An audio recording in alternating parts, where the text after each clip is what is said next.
जो योद्धा पहले से ही परिणाम की सोचकर युद्ध क्षेत्र में जाता है, वो युद्ध में कभी जीत नहीं सकता। इसीलिए क्षत्रिय को केवल एक ही धर्म सिखाया जाता है कि जब देश की रक्षा का प्रश्न हो तो वो उसे अपना कर्तव्य समझकर रण क्षेत्र में कूद जाए।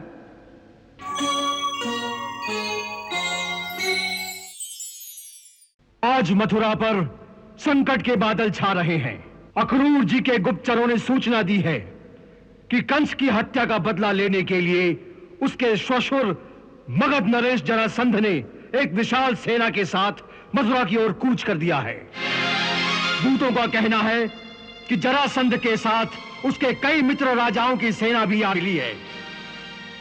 इतने बड़े संकट से मथुरा की रक्षा कैसे की जाए, इसी पर विचार करने के लिए आज ये सभा बुलाई गई है। महाराज उग्रसेन न केवल वृद्ध हो गए हैं, अपितु इतने वर्षों तक उस काल कोठरी में बंद रहने के कारण उनके अंगों में जो एक शिथिलता और जर्जरता आ गई है, उसके कारण हमें उनसे ये आशा नहीं रखनी चाहिए कि वो किसी युद्ध का नेतृत्व कर सकेंगे। ऐसी परिस्थिति में हम सबको मिलकर ही इस राज्य की रक्षा करनी होगी।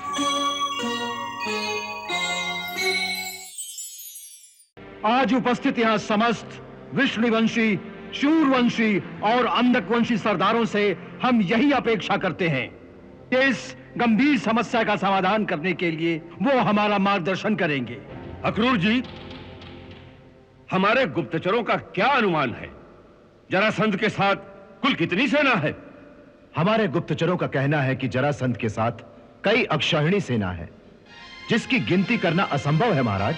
इसका अर्थ है कि अकेली मथुरा की सेना उसका सामना नहीं कर सकती। इस परिस्थिति में हमें दूसरे राज्यों से सहायता मांगनी चाहिए। परंतु दुर्भाग्यवश हमारे निकट के जितने भी राजा हैं, बाणासुर और भौमासुर, वो सब कंस के मित्र हैं।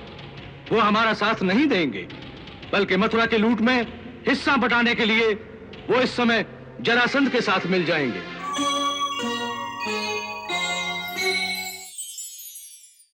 ऐसी परिस्थिति में हमें दूसरों का सहारा ढूंढने की जगह अपने आत्मबल पर विश्वास करना चाहिए।